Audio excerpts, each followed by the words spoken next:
Une question que beaucoup de personnes se posent, c'est est-ce que l'on revient en mai 2020, quand la pandémie nous a frappés de plein fouet la première fois? Et la réponse est bien évidemment non. Nous ne reviendrons pas à cette époque.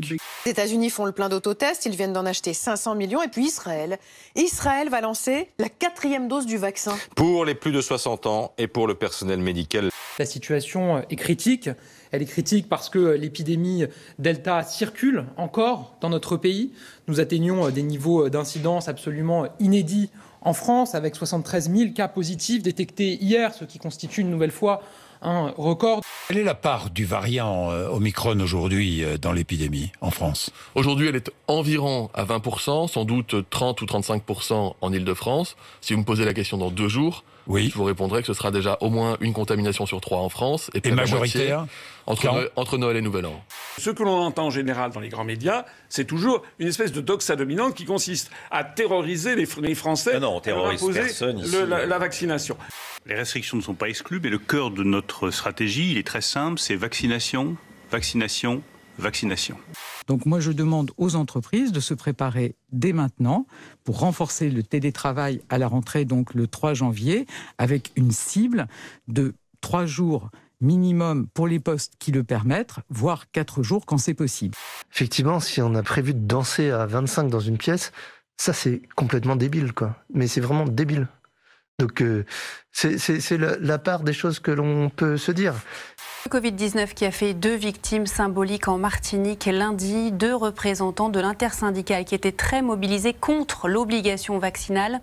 Alain Decaille, 61 ans, président de la Fédération des taxis indépendants. Il était connu pour son engagement contre la vaccination des soignants. Lui-même n'était pas vacciné, pourtant il était diabétique. Sa femme envisage aujourd'hui de se faire vacciner. Aimé Aga, 48 ans, président du syndicat défendant les artistes de Lille, aurait été contaminé à l'occasion d'une réunion de travail où plusieurs autres personnes ont contracté le virus. Il faut plutôt se réjouir de ce virus Omicron, puisqu'en fait c'est un virus qui est extrêmement contagieux, mais très très peu létal. D'ailleurs, on ne parle que des cas nouveaux. On ne parle pas des morts. Évasion d'un détenu dans le Val d'Oise, incarcéré à la maison d'arrêt d'Ony. L'homme de 28 ans en détention provisoire pour assassinat avait été emmené à l'hôpital de Pontoise après une automutilation. Sur le parking, une femme complice l'attendait. Elle a tiré avec un fusil à pompe sur l'agent pénitentiaire qui l'escortait.